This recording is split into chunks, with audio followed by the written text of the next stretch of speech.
नमस्कार दोस्तों, स्वागत है आप सभी का एक बार फिर से हमारे चैनल सनातन ज्ञान पर। श्री शिवाय नमस्तुभ्यं। देखिए, आज का ये वीडियो बहुत ही खास होने वाला है क्योंकि पूज्य गुरुजी ने अपनी शिव महापुराण की कथा में कल पढ़ने वाली कार्तिक मार्च की 10वीं के लिए एक समीपत्र से और एक दीपक से करने के लिए बहुत ही खास उपाय बताया है। पूज्य गुरुजी ने कहा कि जब आपको लगे कि आपके जीवन में समस्याएं बहुत ज्यादा आ गई है, घर में किसी ना किसी को रोग लगा हुआ है, कोई ना कोई परेशानी जीवन में बनी हुई है, धन नहीं प्राप्त हो पा रहा है, आपका किसी कार्य को करने में मन नहीं लग रहा है, अगर आप मेहनत भी कर रहे हैं तो आप उस कार्य में सफल नहीं हो पा रहे हैं, नौकरी प्राप्त नहीं कर पा रहे हैं, तो अगर आपके जीवन में समस्याओं ने आपको घेर रखा है तो पूज्य गुरुजी ने कहा कि आपको इस दशमी की तिथि में ये विशेष उपाय जरूर करना चाहिए। तो चलिए जानते हैं इस विशेष उपाय के बारे में। लेकिन उससे पहले एक प्रार्थना, अगर आप चैनल पर नए हैं तो कृपया चैनल को सब्सक्राइब अवश्य कर लें। अगर आप पूज्य गुरुजी की शिव महापुराण की कथा सुनते हैं तो आपको ये बात बहुत अच्छे से पता होगी कि उन्होंने इस कार्तिक मास में दीपदान का बहुत ज्यादा महत्व बताया है। आपको कार्तिक मास के प्रत्येक दिन में कहाँ पर एक दीपक प्रज्वलित करना है, कि इस पेड़ के नीचे दीपक प्रज्वलित करना है, घर में किस प्रकार से दीपक प्रज्वलित करना है और किस जगह दीपक प्रज्वलित करना है, ये सारी जानकारियां दी है। और अब कल के दिन पड़ने वाली 10वीं की तिथि में आपको दीपदान कहाँ करना है, यानी दीपक कहाँ प्रज्वलित करना है, या आपको बहुत ही ध्यान से समझना है। पूज्य गुरुजी ने कहा है कि जो भी व्यक्ति इस कार्तिक मास में दीपदान करता है तो उसे जीवन में कुछ और करने की जरूरत नहीं पड़ती है।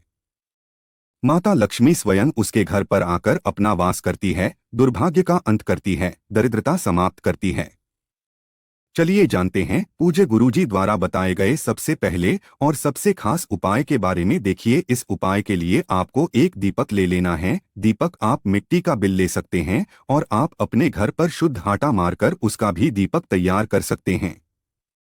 इस दीपक में आपको सिर्फ और सिर्फ घी का इस्तेमाल करना है। अगर गाय का घी मिल जाता है तो ये आपके लिए बहुत ही उत्तम होगा। फिर इसी के साथ इस दीपक में आपको लंबी दूरी की बत्ती का प्रयोग करना है। लंबी दूरी की बत्ती का प्रयोग हम लोग अपने जीवन में धन धान्य को बढ़ाने के लिए, अपने वंश को बढ़ाने के लिए, अपने जीवन में तरक्की पाने के लिए और अपनी समस्याओं को कम करने के लिए करते हैं।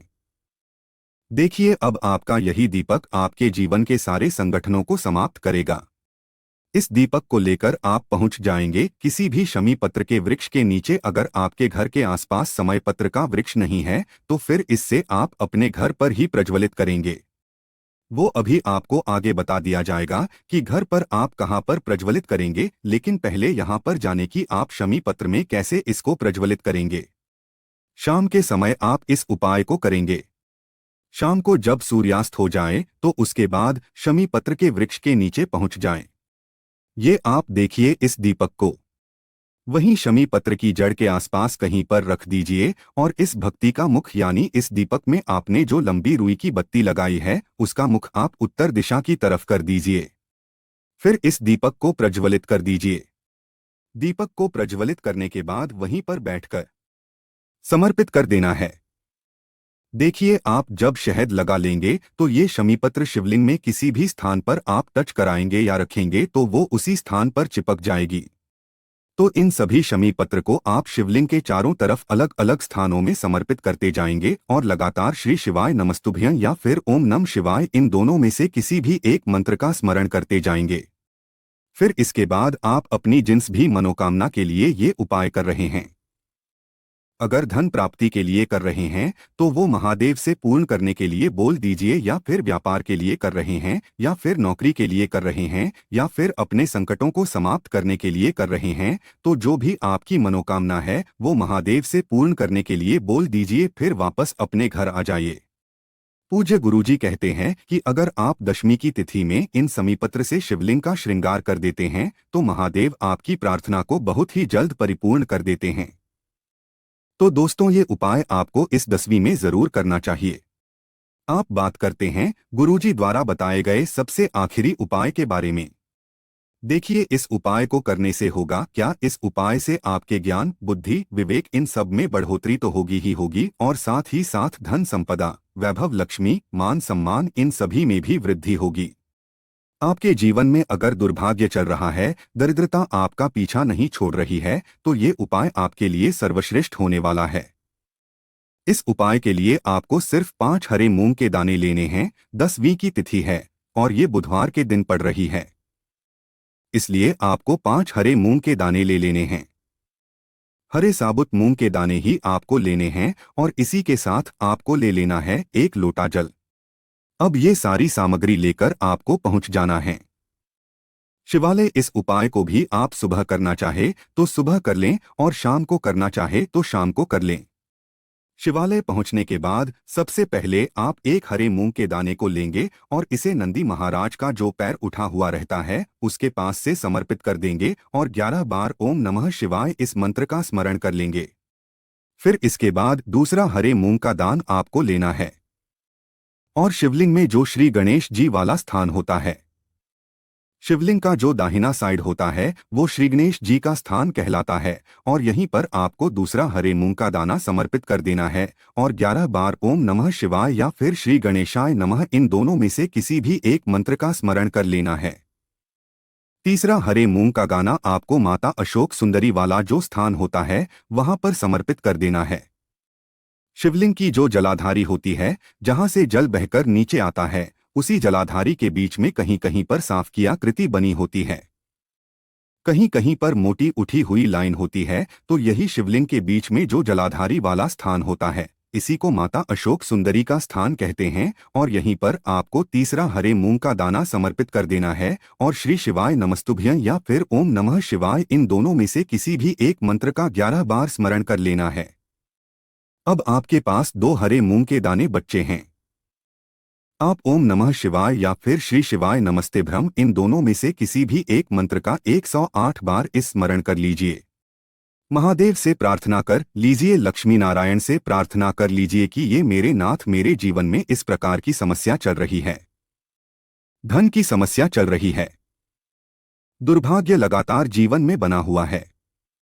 कुछ इस प्रकार की प्रार्थना करते हुए महादेव से अपने संकटों को समाप्त करने की प्रार्थना कर लीजिए, फिर वापस अपने घर आ जाइए। पूज्य गुरुजी ने कहा कि 10वीं की तिथि में ही महादेव की कृपा से आपके जीवन के भी सारे संकट समाप्त हो जाते हैं और आपको भी माता लक्ष्मी की कृपा प्राप्त होती है। अब देखिए, अगर आपके घर के आसपास शमी पत्र का वृक्ष नहीं है तो फिर इस दीपक को आप अपने घर के मंदिर में प्रज्वलित करेंगे। आपके घर के मंदिर में प्रभु श्री राम की फोटो के सामने या प्रभु श्री राम की मूर्ति के सामने या फिर भगवान नारायण की मूर्ति के सामने या फिर श्री कृष्ण जी की प्रतिमा के सामने और या फिर श्रीहरि के किसी भी स्वरूप के सामने आप इस दीपक को प्रज्वलित कर देंगे। दीपक को प्रज्वलित करने के बाद यहाँ पर भी आप लगातार 108 बार ओम नमो भगवते वासुदेवाय इस मंत्र का स्मरण कर लीजिएगा और फिर वापस भगवान से प्रार्थना कर लीजिएगा कि आपके संकटों को समाप्त करे। इस प्रकार से गुरु जी ने कहा कि अगर आप ये उपाय 10वीं की तिथि में कर लेते हैं तो इस दीपदान का महत्व कितना अधिक होता है, ये आपको आने वाले कुछ ही हफ्तों के अंदर पता चल जाएगा।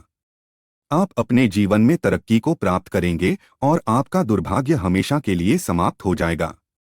अब इसके बाद जानते हैं गुरुजी द्वारा बताया गया दूसरे खास उपाय के बारे में। देखिए, 10वीं की तिथि में शमी पत्र का विशेष महत्व है, इसलिए इस उपाय को भी आप शमी पत्र सही करेंगे। देखिए, इस उपाय के लिए आपको थोड़ा सा शहद ले लेना है। इसी के साथ आपको 1 लोटा जल ले लेना है। तांबे के पात्र में पूरा जल भर लीजिए और सबसे आखिर में आपको लेने हैं शमी पत्र। आपके पास 1 शमी पत्र है या 5 है या फिर 7 है या 11 है या 21 है, जितने भी शमी पत्र है उतने आप ले सकते हैं। अगर नहीं है, वो शिवलिंग के ऊपर चढ़े हुए शमी पत्र को उठाकर जल से शुद्ध करके फिर आप उनका भी इस्तेमाल कर सकते हैं। देखिए, आप सिर्फ ये 3 सामग्री लेकर आपको पहुंच जाना है शिवालय। देखिए, इस उपाय को आप सुबह भी कर सकते हैं और शाम को भी कर सकते हैं। जब भी आपके पास टाइम हो तब आप शिवालय पहुंचकर इस उपाय को कर सकते हैं। देखिए, शिवालय पहुंचने के बाद सबसे पहले आप जो 1 लोटा जल लेकर गए हैं उस जल को शिवलिंग के ऊपर धीरे धीरे समर्पित कर दीजिए और श्री शिवाय नमस्ते बम या फिर ओम नम शिवाय इन दोनों में से किसी भी एक मंत्र का स्मरण कर लीजिए। इसके बाद जो आप शमी पत्र लेकर गए हैं अगर आप एक शमी पत्र लेकर गए हैं या 5 लेकर गए हैं या 11 लेकर गए हैं या 21 जितने भी शमी पत्र लेकर गए हैं, इन सभी शमी पत्र में आपको शहद लगा लेना है। चारों तरफ अच्छे से शहद लगाने के बाद अब इस शमी पत्र से आपको शिवलिंग का श्रृंगार करना है। देखिए, श्रृंगार करने में आपको कुछ भी प्रयत्न नहीं करना है। बस आपको एक शमी पत्र शिवलिंग के ऊपर रख देनी है, दूसरी शमी पत्र शिवलिंग के दाहिनी साइड में चिपका देनी है, तीसरी शमी पत्र शिवलिंग के आगे साइड में चिपका देनी है, चौथी शिवलिंग के बाईं साइड में चिपका देनी है। ऐसे ही आपको शिवलिंग के चारों तरफ ये शमी पत्र समर्पित कर देना है। देखिए, आप जब शहद लगा लेंगे तो ये शमी पत्र, इन दोनों हरे मूंग के दानों को आप इसे एक लोटे जल में डाल लीजिए और ये पूरा एक लोटा जल आपको शिवलिंग के ऊपर धीरे धीरे समर्पित करते जाना है और लगातार ओम नमः शिवाय मंत्र का स्मरण करते जाना है। उजी गुरुजी ने कहा कि जल आपको बिल्कुल धीरे धीरे समर्पित करना है और जल समर्पित करते हुए आप कम से कम 11 बार ओम नमः शिवाय मंत्र का स्मरण जरूर कर लें।